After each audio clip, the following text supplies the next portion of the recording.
Well, there are more than 900 service dogs working here in North Carolina, and that's just the ones that are registered. Registration is not required. Yeah, unfortunately, though, some animal advocates worry people are taking advantage of the system by parading their pets as service dogs.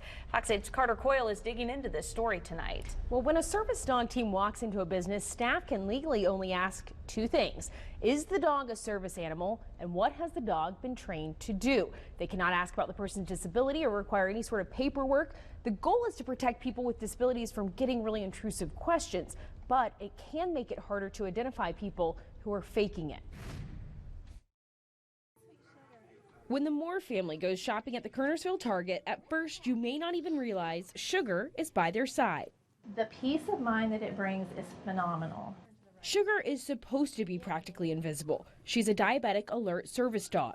She detects my blood sugar to keep me in a better range and stay out of the hospital. Maggie was diagnosed with type 1 diabetes 8 years ago. She was an extreme case. Normal blood sugar is 80 to 120, and her blood sugar onset was 1,200. Black Lab Sugar joined the family a year ago. She's trained to smell Maggie's blood sugar and alert them when it's getting too high or too low by placing a paw on them. If she were to go extremely low and not be able to tell, it would be fatal. So having Sugar here that can smell it, before even we could detect it on a blood sugar reader or before she could feel it, it's life-saving. She just called my mom while I was talking to you, and so now I have to check because she's saying my blood sugar is either high or low. 82. It's not the vests or badges that allow them to take Sugar in public. Those aren't even required, but they do help people understand she's a working dog. Sugar-free.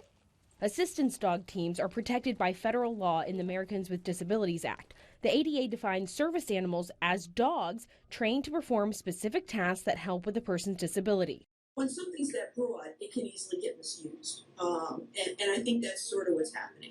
Dr. Sally Irvin is on the board for Assistance Dogs International.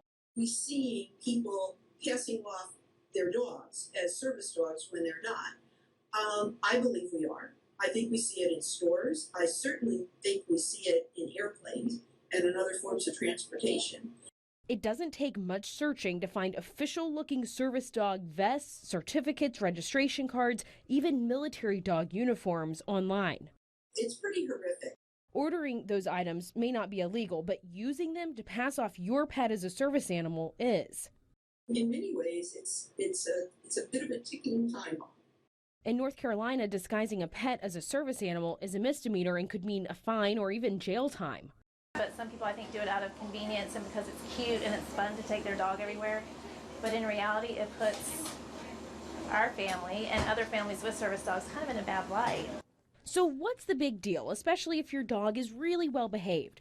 Aside from it being illegal, true service dogs have ongoing training, sometimes for years, about how to act in public. Dr. Irvin says there have been instances of posing pooches attacking true service dogs and people.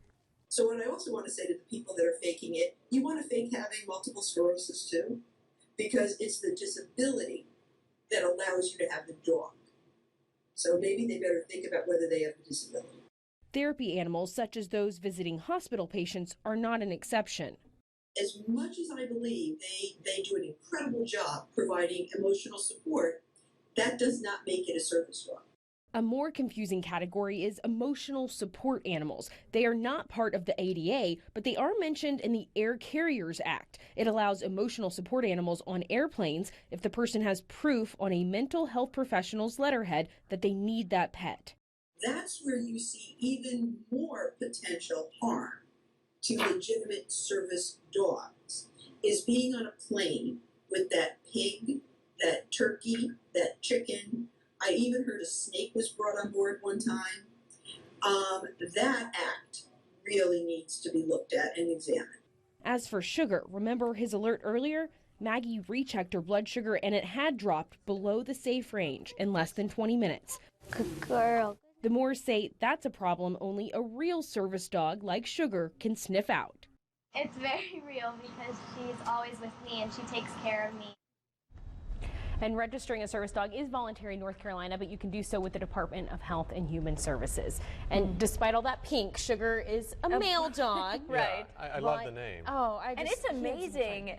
So that he's brilliant. able to, yes. So he's able to detect her sugar levels, Right. and when it gets to a dangerous level, what exactly does he do? He just gently puts a paw on Okay. either her lap or her mom's lap. Okay. And Kind of saying, hey, check and your- we'll do it a little harder if he doesn't Okay. get a response. He actually is trained to go get her blood sugar meter and bring it to her if necessary. Wow. If she doesn't respond to that, he's in the process of being trained how to call 911 Oh my by hitting a goodness. red button by their phone. So That is a dog. that's smart part of the dog. service dog. It's an ongoing training. Yeah. It's amazing and they're very Fascinating. smart. Sugar. All right. Yeah, Love the Sugar. name. Way to go, Sugar. Thank you, Carter. Thanks, Carter.